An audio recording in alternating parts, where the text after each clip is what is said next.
സുജാത തിരക്കിലാണോ? സാരമില്ല, ചേച്ചി പറഞ്ഞു. എനിക്ക് സുജാതയെ അത്യാവശ്യമായിട്ടൊന്നും കാണണമല്ലോ. അയ്യോ ചേച്ചി, ഇപ്പോ ഒന്നും പറയണ്ട, എനിക്ക് കണ്ടേ പറ്റൂ. സുജാത കൃത്യം 11 മണിയാവുമ്പോ തലേക്കാവിൽ അമ്പലത്തിന് അവിടെ എത്തണം. ആ മഠത്തിന്റെ അപ്പുറത്തുള്ള അമ്പലം. അറിയാം ചേച്ചി. എനിക്ക് പോന്നു, ഞാൻ അവിടെ കാത്തു നിൽക്കാം. ശരി ചേച്ചി.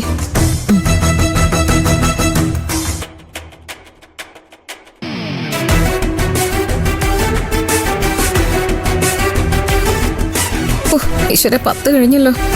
ഞാൻ അങ്ങോട്ട് ചെന്നില്ലെങ്കിൽ അവർ ഇങ്ങോട്ട് ഇടിച്ചു കയറി വരും. പിന്നെ എന്തൊക്കെയാ കാട്ടിക്കൂട്ടുമെന്ന് ആർക്കറിയാം. എന്തായാലും പോയേക്കാം.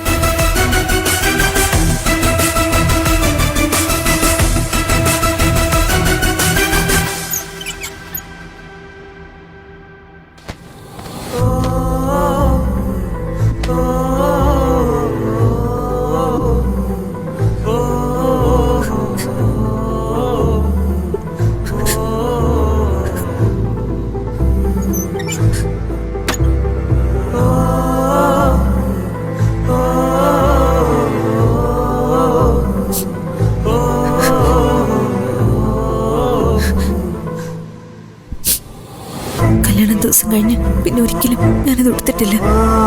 പക്ഷെ ഇന്നൊടുക്കണം. അല്ലെങ്കിൽ ഇനി ഒരിക്കലും അതിന് കഴിഞ്ഞില്ലെങ്കിലോ.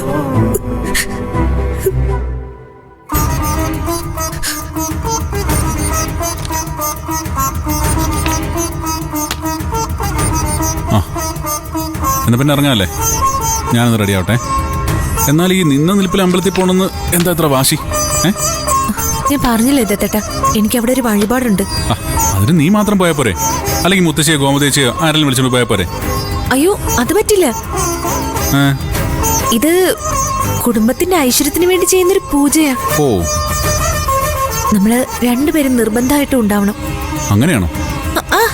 അതെ. പിന്നെ ദത്തേട്ടൻ ഈ വേഷം ഇട്ടുകൊണ്ട് വേണം അമ്പലത്തിലേക്ക് വരാൻ.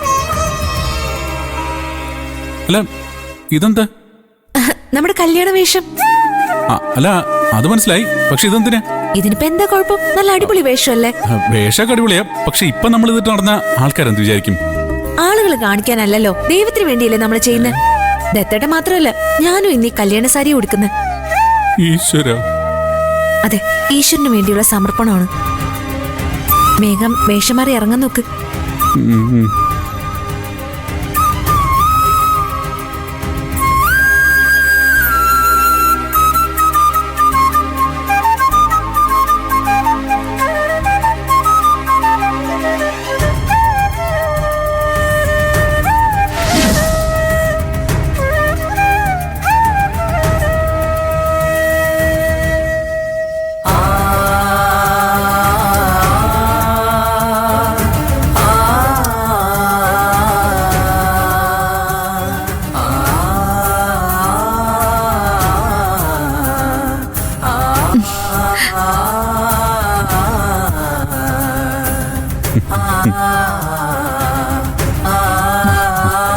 എന്നാലും ഇതിന്റെയൊക്കെ ആവശ്യം ഉണ്ടായിരുന്നു മാമി.